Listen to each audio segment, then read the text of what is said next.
할렐루야. 우리 옆 사람과 이렇게 한번 인사합시다. 은혜가 풍성하신 하나님이십니다. 괴로운 세상 지날 때에 하나님께서 풍성한 은혜를 부어주실 줄로 믿습니다. 지난주 요절은 에레미야서 5장 18절 말씀이었습니다. 여호와께서 말씀하시니라, 그때에도 내가 너희를 진멸하지는 아니하리라. 믿습니까? 심판 중에도 하나님은 은혜를 베풀어 주시고 위로해 주시는 하나님이시라는 말씀입니다. 우리 하나님은 이렇게 좋으신 하나님이십니다. 그런데 왜 사람들은 하나님을 떠나갈까요? 왜 하나님을 싫어할까요? 또 교회를 떠나갈까요? 이유는 1000가지, 10,000가지도 더 넘겠죠. 개인마다 다 사정이 있으니까. 어떤 사람은 교회 안에서 상처를 받아서 떠나기도 하고, 아니면 직장 상사나 또 동료나 또 이렇게 후배, 믿지 않는 그 믿는 상사, 동료, 후배, 이런 사람들의 좋지 않은 모습을 보았기 때문일 수도 있고요.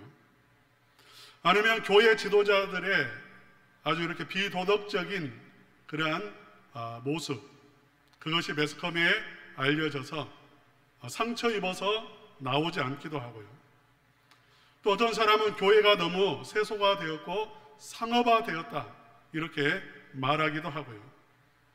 뭐 여러 가지 이유가 있을 거예요. 오늘 본문에는 이스라엘 백성들이 하나님을 떠났어요.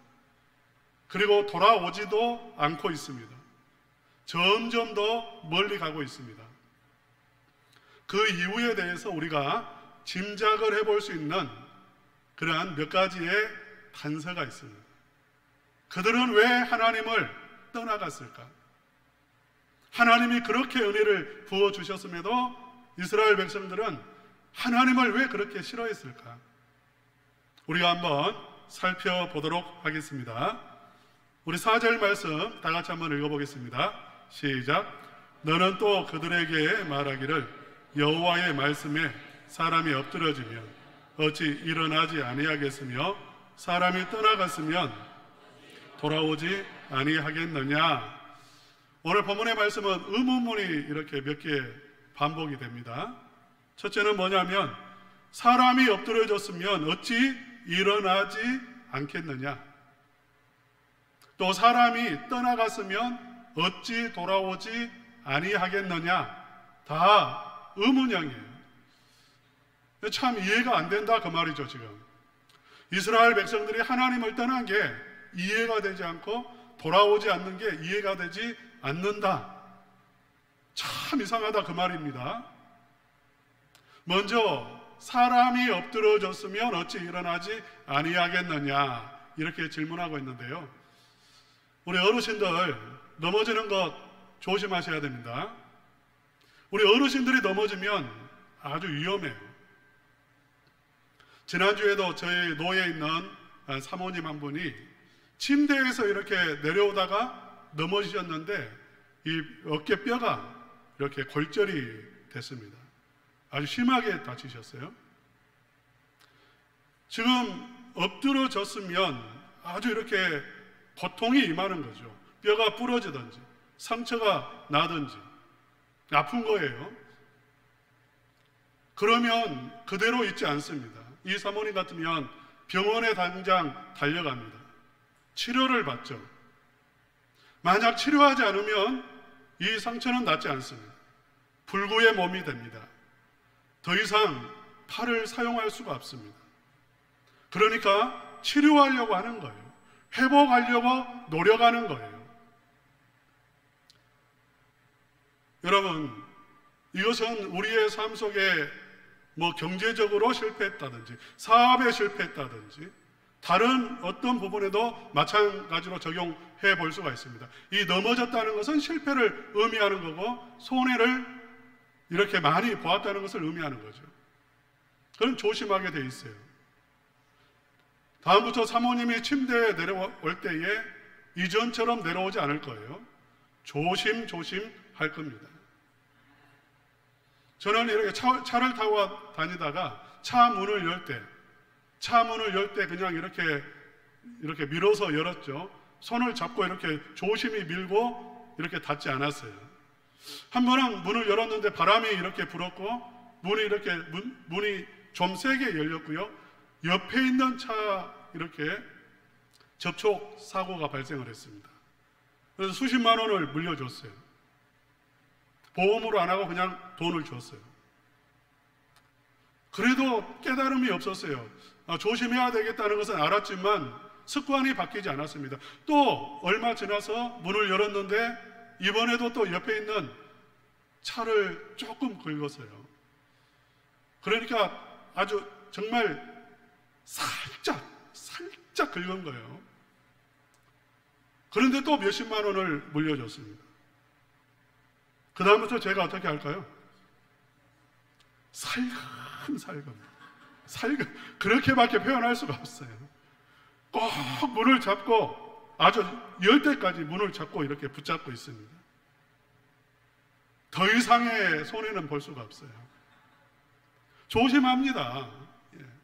지금 그걸 말하고 이스라엘 백성들 하나님을 떠남으로 말미암아서 받은 손해가 당한 그런 일들이 너무나 많이 있었거든요. 하늘의 문이 닫혀버려가지고 비가 내리지 않아서 극심한 가뭄에 이스라엘 백성 온 땅이 그냥 아비규환이었고요. 기아로 죽는 사람 많았습니다. 그런 상처를 받기도 하고 외적이 침입하기도 하고 이루 말할 수가 없어요. 하나님 떠나면 정말 힘든 일이잖아요. 이게 한두 번이 아니었어요. 계속해서 광야 시절부터 시작해서도 수십 번 정착해서 사사시대에 계속해서 실패했습니다. 넘어졌어요.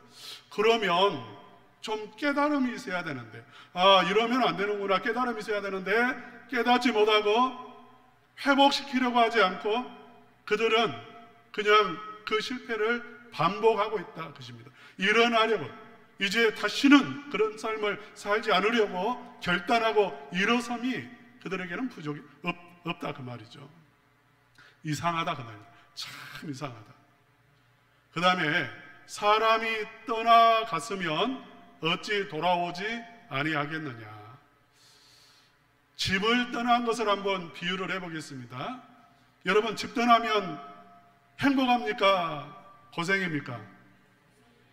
네? 집 떠났는데 행복하다 상당히 좀 위험한 사람, 위기의 지금 인생입니다. 대부분은 집 떠나면 고생이에요. 이번에 저 유럽에 그 좋은 데 갔다 오신 분에게 여쭤봤어요. 재밌었습니까? 했더니 한 3일 지나니까 집 생각이 나더라고요. 집에 돌아오고 싶은 마음이 들더라고요. 이런 말씀을 하시더라고요. 아무리 호텔이 좋고요, 아무리 좋은 곳에 가도 집만 못합니다. 집에 특별한 게 있어서가 아니에요. 집에 돌아오면 평안, 마음의 평안이 있고 집에 돌아오면 집이 그래도 좋아요. 우리 이렇게 한번 서로 이렇게 인사 한번 합시다. 이리저리 둘러봐도 이렇게 여기 있는 게 제일 좋습니다. 대한민국에 교회가 많지만 여러분 아무리 돌아다녀 보십시오. 첨단은광교회 우리 집만큼 좋은 교회는 없습니다. 믿습니까? 여기가 제일 좋아요. 내 집입니다. 하나님의 집이 제일 좋습니다. 홈런이 뭡니까? 홈런. 집으로 달려온다는 거잖아요. 야구는 돌아온 탕자를 비유로 해서 만든 게임입니다. 저번에 말씀드렸잖아요. 홈런 쳤다는 것은 집으로 곧장 달려오는 거예요. 집이 제일 좋다는 것입니다. 집에 돌아오면 박수치고 환호하고 점수가 나고. 이스라엘 백성들이 하나님을 떠나갔어요. 하나님 품이 얼마나 좋습니까? 하나님이 얼마나 좋습니까? 지켜주시고 보호해 주시고 은혜 주시고 평강 주시고. 모든 좋은 것을 주시는 하나님이신데 이 백성들이 하나님을 떠나서 그렇게 고생을 하는데도 돌아오려고 하지 않는다. 이건 아주 심각한 문제가 있다 그 말입니다. 그 이유가 무엇일까요? 우리 한번 그 다음 절 한번 읽겠습니다. 5절 다 같이 읽겠습니다. 시작. 이 예루살렘 백성이 항상 나를 떠나 물러가면 어찌함이냐. 그들이 거짓을 고집하고 돌아오기를 거절하도다. 이스라엘 백성들이 이렇게 항상 하나님을 떠나 싫어해요. 될 수만 있으면 교회 안 나오려고 해요. 멀어지려고 해요. 조그만한 문제가 있으면 그냥 나 교회 안 가 그렇게 말을 해요. 그 이유가 무엇인가? 거짓을 고집하고 있다. 그러니까 만 가지의 이유가 있겠지만 아주 오늘 본문에는 두 가지를 말하고 있는데 첫째 무엇이냐면 거짓을 고집하고 있다. 거짓을 붙잡고 있다 그 말입니다. 거짓을 붙잡고 있다. 무슨 말인지 선악과를 예를 들어서 설명을 해보겠습니다. 아담과 하와가 선악과를 보았을 때에 그 선악과는 정말 아름다운 나무였습니다. 그 선악과는 생명나무였습니다. 그 선악과를 딱 먹으면 영원히 살 것처럼 생각되었습니다. 하나님처럼 될 것으로 여겨졌습니다. 너무나 탐스러워서 그것을 먹지 않으면 바보처럼 여겨졌습니다. 생각을 해봤겠죠? 생각을 해보고 자꾸 쳐다보고 또 생각해보고 아무리 생각해봐도 선악과를 먹는 게 지혜로운 일이었습니다. 이건 참입니까? 거짓입니까? 참이에요? 거짓이에요? 거짓이에요.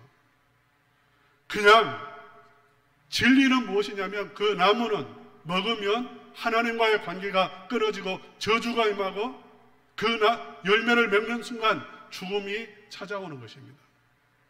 어떻게 보면 그건 죽음의 열매죠. 그런데 그게 생명의 열매로 여겨졌어요. 믿어졌어요. 마음이 이미 거기에 가버렸어요. 마치 이것과 같이 이스라엘 백성들이 세상을 볼 때 이 세상은 하나님의 나라보다 더 아름다웠습니다. 하나님의 나라보다 더 행복을 줄 것처럼 생각이 되어졌습니다. 세상이 너무 좋았어요. 지금 예배 자리에 안 나오고 다른 데 있는 분들 이유가 뭐예요? 여러 가지 이유가 있겠지만 세상이 좋은 거예요. 그냥 집에서 텔레비전 보는 게 훨씬 교회에서 평안함을 누리는 것보다 더 평화로운 거예요. 예배를 놓고 볼까요? 이스라엘 백성들의 예배는 침묵이에요. 조용해요. 조용하게 드립니다. 거기에는 피가 있어요.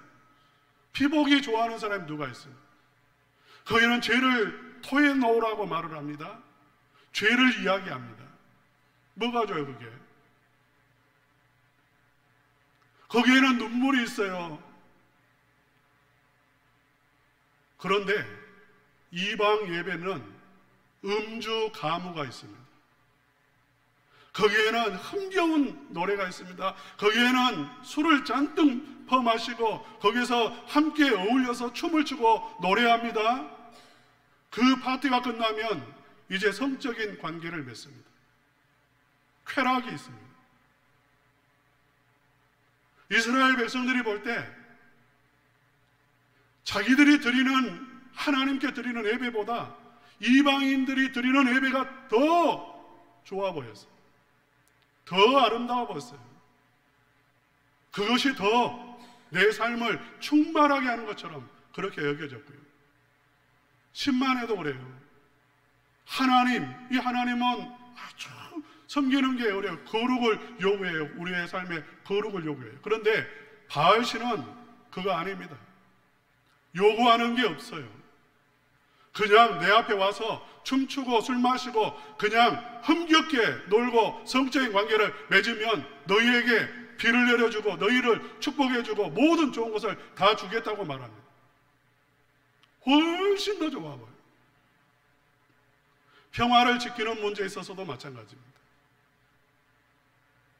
하나님은 정말 우리에게 평화를 주시지만, 그러나 그 평화는 눈에 보이지 않는 하나님이 지켜주신다는 게 어떻게 믿어지지가 않아요. 내 삶을 보장해 준다, 내 노년을 하나님께서 인도해 주신다? 뭘로? 아무것도 없는데. 그런데 이스라엘 백성들이 평화를 지키는 방법, 하나님이 지켜주시는 것보다 그들은 성을 쌓는 게 훨씬 더 이상적이고 현실적이고 지혜로워 보여요. 성을 쌓는 것, 자기의 성을 쌓는 거죠. 그리고 든든한 동맹을 맺는 것. 그래서 이집트와 동맹을 맺고, 마치 오늘날 우리가 미국, 일본, 삼국 동맹을 맺어가지고 중국을 견제하고 러시아 견제하고 북한의 핵을 막고 그러면 우리가 안전해질 거야, 이렇게 말하는 것과 같은 거죠. 훨씬 더 세상이 더 좋아 보여요. 이방인의 예배가 더 좋아 보여요. 화려해 보여요. 그런데 마음이 선악과에 먼저 가버린 것처럼 마음이 먼저 거기에 가 있어요. 마음이 마음을 보기만 해도 마음이 빼앗겨져요. 돈이 더 좋아요. 돈이 더. 훨씬 돈이 더, 하나님보다 돈이 더 믿음직스럽고요. 돈이 더 나에게 행복을 주는 것 같고. 그러니까 그쪽으로 향하는 거죠. 달려가는 겁니다. 세상으로 달려가고, 하나님 외에 다른 나를 든든하게 현실적으로 보호해줄 그것을 찾아서 쫓아가는 거예요. 이스라엘 백성들의 문제입니다. 좋아 보였다는 것입니다. 하나님보다 훨씬 더 이방의 신이 좋아 보였고 세상이 훨씬 좋아 보였다. 여러분 눈에는 어떻습니까? 뭐가 좋습니까? 네? 세상이 좋습니까? 세상 사람 날 부러워 아니하여도 나도 또한 세상 사람 부럽지 않네, 그 노래가 흘러나옵니까? 네? 그러니까 이스라엘 백성들이요, 아무리 하나님이 말씀을 하셔도 들을 생각 없어요. 세상으로 막 달려가 버려요. 그냥 마음이 그쪽으로 막 달려가 버려요. 동맹 맺는데 정신 없어요. 이집트 갔다가 바벨론 갔다가 아수르 갔다가 뭐 정신 없어요. 물론 두드러 맞고 맞을 때는 정신을 차립니다. 하나님 섬겨야지, 우리가 떠났더니 어렵구나. 그런데 2, 3일 지나면 까마득히 잊어버려요. 망각하는 거예요. 망각. 하나님 잘못했습니다, 그렇게 했는데 또 조금 시간 지나면 또 세상 달려가고, 이게 무한 반복이 되고 있다, 그 말이죠. 6절 말씀 다 같이 한번 읽어보겠습니다. 시작. 내가 귀를 기울여 들은즉 그들이 정직을 말하지 아니하니 그들의 악을 뉘우쳐서 내가 행한 것이 무엇인고 말하는 자가 없고 전쟁터로 향하여 달리는 말같이 그 길로 행하도다. 이 사람들이 하나님께 돌아오기는커녕 전쟁터를 향해서 막 쏜살같이 달려가는 말처럼 각자가 좋아하는, 자기 생각이 옳다고 여겨지는 그 거짓을 붙잡고 달려가고 있다는 말입니다. 여러분, 이 세상의 것은 거짓입니다. 이 세상에 존재하는 모든 것은 참이 아니에요. 세상의 노래 사람들이 많이 부르죠. 요즘에는 우리 성도님들도 트로트를 많이 부르시더라고요. 트로트 많이 부르세요? 막 위로를 받으시고 막 이래. 근데 사실 저도 곰곰이 한번 들어보고 뭐 이렇게 해봐도 세상 노래라는 것은 참이 아니에요. 참으로 나에게 생명을 주고 은혜를 주고 소망을 주고 그러지 못해요. 어떻게 보면 아무리 경쾌한 노래라도, 아무리 밝은 노래라도 들어보면, 듣고 있으면 슬퍼져요. 자기 감정을 노래하는 거죠. 감정, 슬픔을 노래해서 내 슬픔을 자극시키는 거예요. 소망을 주는 건 아니에요. 여러분, 휴대폰을 우리가 가지고 있습니다. 요즘에 다 스마트폰이잖아요. 인터넷이 됩니다. 카톡 합니다. 문자 보냅니다. 이거 하나만 있으면 못할 게 없어요. 참입니까? 거짓입니까? 이게? 모든 사람은 이게 있어야 된다고 생각해요. 없으면 이제 불안해져요. 그러나 이것 때문에 부부관계, 부모와 자식관계, 이웃과의 관계, 그것만 들여다보고 있어요. 이제는 부부가 대화 안 해요. 그냥 그것만 탁자에서도 그거 자기 휴대폰 쳐다보고 있어요. 애들이 잠을 안 자요. 밤새 그거 하고 있어요. 성경 읽을 시간도 없습니다. 그 속에 들어가면 많은 정보들이 있어요. 그런데 실제로 거기 속에 있는 정보들은 내가 늘 1시간, 2시간 보고 있는 그것들은 몰라도 아무 상관이 없는 것들. 그거 몰라도 내 인생에 아무 지장이 없어요. 오히려 그 시간에 내가 하나님의 말씀을 보고 내가 대화하고 자녀와 대화하고 남편과 대화하고 그 시간에 내가 기도하고 그게 훨씬 더 유익하죠. 거짓이라는 거예요. 근데 그 거짓을 붙잡고 있고 놓을 수가 없는. 또 하나 이스라엘 백성들의 문제가 있습니다. 7절 말씀 한번 읽겠습니다. 시작. 공중의 학은 그 정한 시기를 알고 제비와 두루미는 그들이 올 때를 지키거늘 내 백성은 여호와의 규례를 알지 못하도다. 공중의 학은 그 정한 시기를 안다라고 했을 때요, 학이 저는 철새라는 것을 잘 몰랐는데 이스라엘에는 어쨌든 철새랍니다. 이스라엘에는 이렇게 때가 되면 날아오고 또 때가 되면 다른 곳으로 이동하는 철새라고 해요. 산비둘기도 우리나라에서는 철새가 아닙니다. 그러나 이스라엘에서는 철새입니다. 제비는 우리도 잘 아는 철새죠. 정말 신비롭습니다. 때가 되면 어떻게 봄이 되었는지 알고 와가지고 처마 밑에 집을 짓고요. 또 때가 되면 어떻게 그게 일시에 또 다 이렇게 따뜻한 곳을 찾아서 또 날아가요. 자연의 법칙에 순응을 하고 있습니다. 떠나야 할 때와 돌아와야 할 때를 잘 알고 있어요. 이 법칙을 말하고 있는데 하나님은 말씀의 법칙으로 우리를 인도하십니다. 말씀의 법칙이 있어요. 그런데 이스라엘 백성들은 이걸 알지 못한다. 내 백성은 여호와의 규례를 알지 못하도다. 하나님의 말씀을 모른다 그 말입니다. 하나님의 말씀. 정말 모른다 그 말은 아니에요. 이들은 우리보다 훨씬 더 많이 암기하고 있어요. 암송하고 있어요. 말씀을 지식적으로 알고 있습니다. 머릿속에 말씀이 들어있습니다. 그러나 알지 못한다 이 말은 하나님의 말씀으로 그들은 받아들이지 않고 믿지 못하고 있고 그 말씀이 마음속에서 깨달아지지 않고 그 말씀이 생명의 말씀이라는 것이 그들은 느껴지지 않는 상태. 그 말씀을 모르는 것입니다. 여호와의 규례를 알지 못하도다 이렇게 말을 했죠. 사랑하는 성도 여러분, 말씀을 성경에 보면 양식과 비유하고 있고요, 물과 비유하고 있습니다. 사람이 떡으로만 살 것이 아니라 하나님의 말씀으로 산다라고 했어요. 밥을 먹지 않으면 사람이 살 수가 없습니다. 건강이 잃습니다. 죽습니다. 이것처럼 말씀이 우리 영혼의, 우리의 삶의 밥이라는 것입니다. 말씀이 들어오지 않으면 살 수 없습니다. 영적으로 병들고 죽습니다. 또 복 있는 사람에 대해서 시편 1편에서 말씀하시면서 이렇게 말하죠. 복 있는 사람은 여호와의 율법을 주야로 묵상하는 사람이라고 하면서 그는 시냇가에 심은 나무와 같다라고 했어요. 뭐냐면 나무는 물이 있어야 삽니다. 마찬가지로 성도는 무엇이 있어야 되냐면 말씀이 있어야 돼요. 물과 같은 것입니다.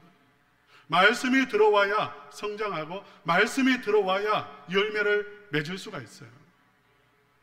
여러분 믿습니까?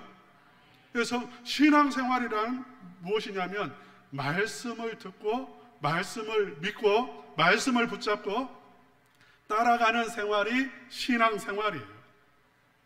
여러분 그렇습니까? 그렇지 않습니까? 그렇습니다. 말씀을 믿고 말씀을 따라가는 생활이죠. 이스라엘 백성들은 형식적으로, 말씀은 제쳐두고 형식적으로 신앙생활해요. 형식적으로. 그러니까 예배를 그들은 가장 중요하게 생각을 했는데 그 예배를 중요하게 생각했다는 게 예배를 통해서 하나님을 만나고 하나님의 말씀을 듣는 이 부분을 중요하게 생각했다는 게 아니라 예배 시간 지키고 예배의 형식을 지키고 순서를 지키고 그 외적인 것, 그것을 중요하게 생각을 한 것입니다. 우리 성경에 유명한 말 있죠. 순종이 제사보다 낫다. 우리 한번 따라서 합시다. 순종이 제사보다 낫습니다. 이게 뭐냐면 하나님의 말씀 듣는 것이 제사 지내는 것보다, 그 어떤 것을 하나님 앞에 드리는 것보다 하나님의 말씀 듣는 것, 하나님의 말씀에 순종하는 것, 이게 신앙생활입니다. 그런데 이스라엘 백성들은 왜 돌아오지 않았는가? 왜 자꾸만 떠나는가? 말씀의 은혜를 모른다 그 말이에요. 몰랐다 그 말이에요. 말씀의 능력을 몰랐어요. 하나님의 말씀이 얼마나 큰 생명이 있는, 풍성한 생명이 있는지 그걸 몰랐어요. 그러니까 떠나가게 되는 거죠. 말씀을 버리고 자기가 좋아하는 길로 가게 되어지는 것입니다. 은혜 받았다는 것은 무엇입니까? 은혜 받았다는 것. 은혜 받았다는 것은 하나님의 말씀이 들려진다는 것입니다. 최근에 몇몇 분에게서 이런 말을 들었어요. 목사님, 제가 교회 다니기 전에 술, 담배를 많이 했습니다. 술, 담배 많이 했다는 것은 세상 쾌락을 쫓아갔습니다. 그런 말이에요. 죄도 졌다 그 말이에요. 예. 돌아오는 것은 쉽지 않습니다. 어떤 사람은 세상 재미 다 보고 70, 80 죽기 3일 전에 회개하고 천국 가면 되지. 천만의 말씀이에요. 갈수록 더 강팍해져 가지고 돌아올 수가 없어요. 특별한 은혜가 아니면 안 됩니다. 그런데 그 정말 마음이 먼저 가는 그 세상의 재미, 쾌락을 끊었다는 거잖아요. 이 하나님의 은혜입니다. 은혜 주시지 않으면 이런 일은 일어나지 않습니다. 그리고 이렇게 말씀을 하세요. 그분들이 이렇게 말을 해요. 하나님의 말씀을 듣지 않으면 어떻게 살겠습니까? 제가 9월 달에 성지 순례를 갑니다. 한 10일 갑니다. 그렇게 이야기를 했더니 목사님으로부터 늘 말씀을 듣는데 10일 동안 목사님 말씀을, 하나님 말씀을 듣지 못하면 깝깝해서 미쳐버리겠네요. 그러거든요. 그대로 표현은 깝깝해서 미쳐버리겠네요. 제가 뭐 그렇게 달변이 아니지 않습니까? 말이 어눌한 사람이고 제가 뭐 특별히 뭐 능력 있는 사람도 아닌데 그런 말씀을 하시더라고요. 그래서 이게 하나님의 은혜구나. 하나님이 말씀이 들려지는 복을 주셨구나. 이게 최고의 축복인 줄로 믿습니다. 여러분, 우리가 정말 하나님이 은혜 주셨다는 것은 말씀이 들려지고 죄의 길로 향하는 우리의 발걸음을 하나님이 막아주시고 끊어주시고 그 두려움을 알게 하시고 그 아픔을 깨닫게 해주시고 계속해서 기억나게 하시고 그리고 생명의 길로 가게 하신 것이 하나님의 은혜라는 거예요. 하나님께서 예수 그리스도를 우리에게 보내주시고 예수님 안에 있는 성령을 우리에게 부어주심으로 말미암아서 이러한 일이 우리 모두에게 일어난 줄로 믿습니다. 하나님께서 우리 성도님들 정말 갈수록 사람들이 떠나가는 시대, 하나님을 떠나서 세상으로 질주하는 이 시대인데 은혜를 풍성하게 부어주시고 성령을 부어주셔서 죄의 길에서 멈출 수 있고 돌아서 하나님 앞으로 달려나오고 말씀의 풍성한 은혜를 누리며 말씀을 붙잡고 복된 삶을 살아가실 수 있기를 주님의 이름으로 축원합니다.